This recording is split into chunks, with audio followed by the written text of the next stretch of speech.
asalaamaaleykum mbooloo mi ñu ngi nuyu ñëpp di jéggalu ñëpp tamit ci yéex a tàmbali bi ñu ngi jéggalu tamit ñi nekk ci biti te mën ñoo yes ci salle bi bu ñu sañoon ñëpp toog ci salle bi fekkee lépp. tey la 7 coalition Benno Bokk Yaakaar ñoo fi daje woote woon fi benn réunion ci siège APR émergence bu madame le ministre Ndeye Tické Ndiaye Diop ñu bëggoon a waxtaanee doxalinu parti bi ni muy doxee di sant son excellence président de la république monsieur Macky Sall ci qualité bi mu wóolu waa Thiès ak engagement bi mu fi am ak détermination bi mu fi am di ñaan ñun ñëpp ñu bokk ndey bokk baay di xàccandoo di dóorandoo parce que loolu moo ñu amal njariñ la leen lu ñu def rek jëmalewuñ fenn te duñ yóbbu fenn nañuy ànd ci fulla ànd ci fayda ndokk nag ba nga xamee ni appel bi ñu woote ñëpp wuyu si nañ coalition Benno Bokk Yaakaar bépp ñu ngi fi ñu représenté leen fortement waa PS ñu ngi fi AFP ñu ngi fi PIT ñu ngi fi LD ñu ngi fi tous les mouvements de soutien ñu ngi fi partie prenante yëpp ñu ngi fi ñu ngi jox suñ collaborateur wala suñ camarade bu bokk ci coalition Benno Bokk Yaakaar ñu koy wax Massayer Gueye bismillah. Bon, je me présente, maa ngi tudd Massayer Gueye nekk secrétaire permanent mouvement Siggi Jotna nekk également le responsable des jeunes du mouvement Siggi Jotna qui est un mouvement affilié dans la coalition Benno Bokk Yaakaar ñuy soutenir aussi les actions du président Macky Sall. yaakaar naa nag ndaje tey bi li ko wundu mooy ab cohérence par rapport ak doxalin bi nga xam ne ñun jeune Benno Bokk Yaakaar yi dañ ko jël auprès de son excellence le président Macky Sall. parce que yaakaar naa ni ànd ak nit 21 jours de campagne défendre son bilan dégager les perspectives yi nga xam ni proposé na ko dans son plan Sénégal émergent convaincre les électeurs à ce que ñu dem dans les urnes pour mayaat beneen chance président boobu réélire ko pour un mandat de 5 ans ñëwaat à 8 mois de ces élections là di waxaat leneen lu waroon ak gis-gis bi nga àndoon ak moom yaakaar naa day indi incohérence di fàttali ñëpp nag li nga xam ne moo ñu tënk ñun ñëpp mooy l'esprit républicain mooy ñi nga xam ne ñun ñëpp bi ñuy dugg di ànd ak le président Macky Sall mooy li ñu jiitaloon moo doon la patrie avant le parti. nous avons accompagné cette vision parce que gëm-gëm lañ ko tënkoon parce que dañoo gëmoon que ni vision bi moo ñuy projeté fii ak 2035 vers un Sénégal meilleur un Sénégal émergent mu nekk ci lancé boobu le président ñu gis ko mieux cela muy jël ay actes yoo xam ni des actes forts yuy dem dans le sens de l'apaisement du climat politique ici au Sénégal gis nañ ko ci yu bëri ay décisions yi nga xam ne récemment le président Macky Sall jël na ko ci yooyu ñu gis que ni kon doxalinam bi nga xam ni moom lañ àndoon ak moom ba léegi am na cohérence ba léegi mu ngi ci lancé boobu ñun nag ñu ni kon dañuy gën a fëddali suñu kóllëre avec son excellence le président Macky Sall di gërëm au passage aussi le ministre madame Ndeye Tické Ndiaye Diop mi nga xam ni ci màkkaanam lañ daloo tey jii pour waxtaan lii indi waxtaan bi nag mooy feddali suñu kóllëre à la coalition Benno Bokk Yaakaar wax Sénégal gépp que ni ici à Thiès parce que nit ku nekk fi nga nekk fa nga mën a waxee que ici à Thiès la coalition Benno Bokk Yaakaar va bien la coalition se sent très bien parce que nag ñu ngi déggoo ñu ngi mën ay actions récemment le ministre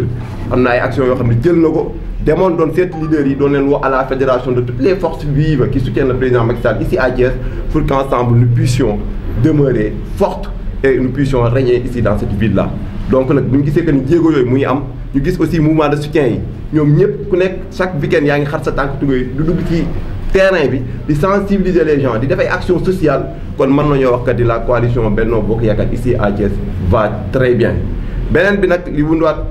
jotaayu tey bi mooy que ni faaw ñu teg benn dispositif boo xam ni daf ñuy permettre parce que ni ko wolof di waxee ay yenukatu xëddeen dañuy yëgoo benn dispositif boo xam ne dañuy permettre saa su ne ñuy dajaloo de manière permanente di diisoo di waxtaan parce que lu ñu bokk comme si mënuñu kaa paccoo dañ koy pencoo ñu ngi woo ndaw ñi nga xam ne ñoo bokkoon ak vision le président Macky Sall ñëpp ñoom ñëpp ñu ñëwaat ñu jiitalaat cet esprit républicain là maanaam jiital la patrie avant le parti ñu mettre en avant l'intérêt commun au détriment de l'intérêt personnel parce que nag ay ndaw lañu te bu ñu engagé woo pour le rayonnement de notre cité pour le développement de Thiès dañoo war a xool ëllëgu Thiès xool intérêt majeur du Thiès ñun ak suñuy frères yi nga xam ne ñoo war a ñëw mais pas ñu bañ a figé wu par des intérêts crypto personnels bëgg a enfermer wu si loolu pour bëgg nag jëlaat beneen posture boo xam ni ça va à l'encontre à cet esprit républicain. Nous sommes des républicains. La République c'est un corps de valeur ñun ñoo ko woote woon dañ cee war a jiitu yaakaar naa nag loolu moom moo waral waxtaanu tey bi ñu ngi gërëm suñu mbokk presse bi nga xam ne ñoom ñoo fi ñëw vraiment di def liggéey bu xarañ aussi ici au niveau local parce que kenn mënut a wax développement local te inclure ci la presse thiessoise muy ñoo xam ne ñu am vraiment xarañte la ñu sawar ñu bëgg dëkk bi lépp nag li ñu dajale tey ji mooy l'avancement de Thiès mooy xool nan la ñuy takkaat laxasaay pour gën a dooleel ki nga xam ne moom mooy suñu choix mooy suñu parrain mooy suñu leader mooy le président Macky Sall puisque c'est le déterminateur commun de toute la coalition Benno Bokk Yaakaar. Merci. maa ngi nuyu ñëpp ku ci nekk sa tur ak sa sant je me présente maa ngi tudd Talla Diop bokk mouvement gëm sa bopp bu Maodo Malick Mbaye comme ni ko sama frère Massaer waxoon rek foofu laay rebondir mooy dafa am loo xam ne ñun ñëpp ñoo doxoon wax ko mooy campagne 21 jours wax ak Macky Sall askan wi jox ko 58% jàpp naa ne loolu musul am Sénégal bu ñu jógee nag 8 mois des élections am loo xam ne sax dama jàpp ne am loo am slogan la nga ko def dëkk ko ci beneen dëkk ñëw andi ko biir Thiès naan Benno va mal ñi naan APR va mal comme ni ko Massaer wax rek gëmuñu loolu te ñun gisuñu loolu parce que ni ma koy à chaque fois rek suñu taxawee ni ñun li ñu am danoo doyul am na ñoo xam ne depuis 2012 ñoo ngi ànd ak Macky Sall ba tey amuñu ci poste amuñu ci promotion teewul tey ñoo ngi ànd ak seen ngor ñun nag dañ am benn leader li tax ñu adhéré ci lii nga xam ne moom lañ créé mooy ba mu naan dafa créé benn plateforme tudde ko taxawu Macky Sall wax ak askan wi te loolu bi mu koy def c'était pas évident parce que gis nañ ni communication bi ñëpp dañ ko daw Macky Sall nit ñi di ko tirer gauche à droite mu taxaw défendre loolu comme au niveau local gis nañ ay zones yoo xam ne ñoo bokk dynamique bokk gëm-gëm muy gëm Macky Sall muy liggéeyal Macky Sall amul intérêt personnel li ñu leen ñor mooy dëkk bi ñun ñu adhéré ci loolu gëm loolu parce que jàpp naa ni loolu moom la suñu leader bëgg te président Macky Sall loolu la sant ñëpp su demee bay génn di def yenn déclaration yi ni ki nga xam ne gëmoo nga démissionné wala nga bàyyi jàpp naa ni wax ji am na fu mu ko àgg ñun nag étant jeune xam ni ñun ñoo yor avenir dëkk bi duñu adhéré ci yenn détails yi duñu wax ci yenn détails parce que yenn yi gëmuñu ko adhéré wuñ ci loolu li ñu gëm mooy ànd ak Macky Sall accompagner ko ba mandat bi jeex kenn mënta fexe ba Macky Sall du gouverneur ba 2024 ñaara ci nekk nag da ngay ànd wala nga bàyyi te ñun ñi nga xam ne ñoom lañ gëm mooy ñi nga xam ne dañ demoon ànd ak moom campagne ànd ak moom du gouverner gëm ko ëllëg li ëllëg nag kenn xamu ko mais présentement nii wax leneen dafa teel ñeneen ñi nga xam ne dañ fi nekk di wax muy gauche à droite dama jàpp ni li ñuy wax loolu du wax du jëm fenn ñun nag li leen di woo mooy di ko woo Thiessois yëpp di ko woo bépp zone bu nekk Sénégal mooy nanu àndandoo xàccandoo dóorandoo xam ni avenir dëkk bi ñun ñoo ko yor xam ni 2024 soreetul l'avenir bi mu ngi sunu kanam ñu nekk ci dëgg dox ci dëgg te dëgg rek mooy mujj parce que yéen dafa war a mën a jàpp ay complot fii complot fee wax fee ñun gëmuñu lool te ñun xamuñu loolu ñun au niveau de gëm sa bopp moo tax ñu adhéré ci li nga xam ni mooy projet bii mu jarañu lu nekk nag te danoo bii commencement la mais dañuy dox continuer ñun xam nañ fi ñu jógee xam nañ fi ñu toll te xam nañ fi ñu jëm te fi ñu jëm ragaluñ ko nag ku ragal nag mën ngaa dëpp mais ñun on est à 100% wasalaam. ak santam man la Ibrahima Diouf responsable Alliance pour la République dans la commune de Thiès Ouest damay rejoindre rek sama camarade yi nga xam ne ñoo bokk coalition Benno Bokk Yaakaar di rafetlu aussi teewaay bi ni mu amee ci salle bi ñi nga xam ne yàlla def na mënuñu dugg ci biir salle bi parce que fees na ñu leen di jéggalu te xam ne objectif bi rek moo doon maasu coalition Benno Bokk Yaakaar bi teew tey parce que jamono ju nekk dafa am lu ciy xew dañu sentir que ni am na loo xam ne sax Sénégal min nañu ko mooy ki nga xam ni opposition la bokk di attaquer directement le président de la République du Sénégal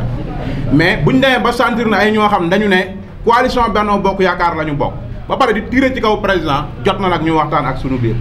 te li ngay tirer bu ñu la ko waxee sa intérêt personnel kese moo tax doone président doxalul réew mi je pense que réew mi moo ëpp doole coalition bi moo ëpp doole parti bi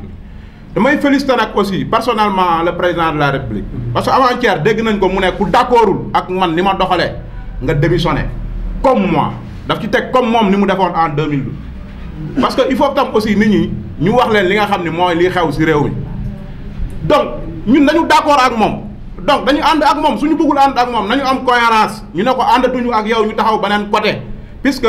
projet bi nga xamante ni moom la sénégalais yi jox à 58%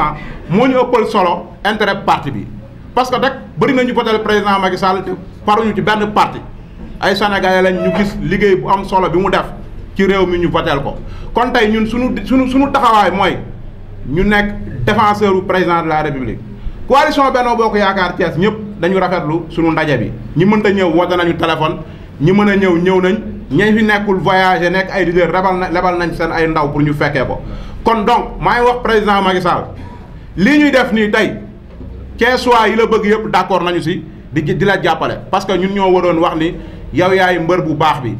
tey nag du ñu taxaw kenn di xajamal cerewu président de la République loolu moom suñu combat la à partir de maintenant dajewuñu rek pour ñibbi dañu am fiche boo xam ni def nañ ci feuille de présence yi ak ñi nga xam ni woote nañ ne dugal leen ma ci on va créer une panel WhatsApp boo xam ni dinañ ci jàllale suñuy message di ci daje ay réunion à partir de maintenant duñu nangu benn saay-saay wala ku tekkiwul dara ci Sénégal ne damay xajamal cerewu président de la République loolu ñun ñooy ñu taxaw ne la doo ko fi amee puisque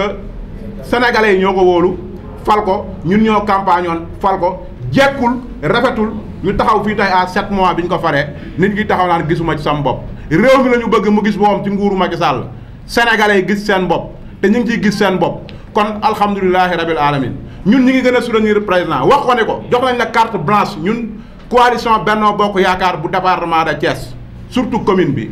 nga xam ne enjeu politique bi fi la ëppee ñun ñi la àndaloon tey ñu ngi ànd ak yow ba tey jox nañ la carte blanche boo nee tooy ne dañu wax xepp nga ne wow na ñu ne kongu parce que loolu mooy suñu devoir gisuñu nga def lenn loo xam ne day naxasal réew mi kon dama jàpp ne maa ngi lancé appel nag ndaw APR yi nga xam ni moom laa bokk nañ delloo si seeni xel te xam ni ki ñu fal réew mi ñoo ko fal du parti moo ko fal mi ngi ci liggéey bi ku ñu dégommé sa leader politique rek nga ne Macky Sall du dem loolu je pense que yëfu naafeex la du lu sérieux il faut ñu delloo mbir yi fa mu jóge woon ñu xam ni président la ñu fal te mu ngi liggéey donc neewuñu pour ay intérêt personnel dañoo bëgg ñëpp dal ñu bàyyi xeex bi ci gën a métti mooy xeex boo xam ni ki lay xeex sa biir parti la nekk loolu doo ko mën a dégg parce que warul nekk benn taxawaayu benn ndaw su baaxee ñëpp xam nañu su bonee ñëpp xam nañu kuñ fi ne baax nga baax nga wala baaxoo l'essentiel que mooy ku taxaw wax ni affaire bi doxul lañ lay wax foo ko teg doo expliquer sama leader Macky Sall daf ko changé fi mu nekkoon loolu du argument nañu arrêté te xam ni li am solo mooy Sénégal dox te Sénégal mi ngi dox donc ñi ngi féliciter le président de la République wax ko ni ko ñi ngi sa ginnaaw Benno Bokk Yaakaar commune ou département di la soutenir ci sa liggéey merci beaucoup. Merci.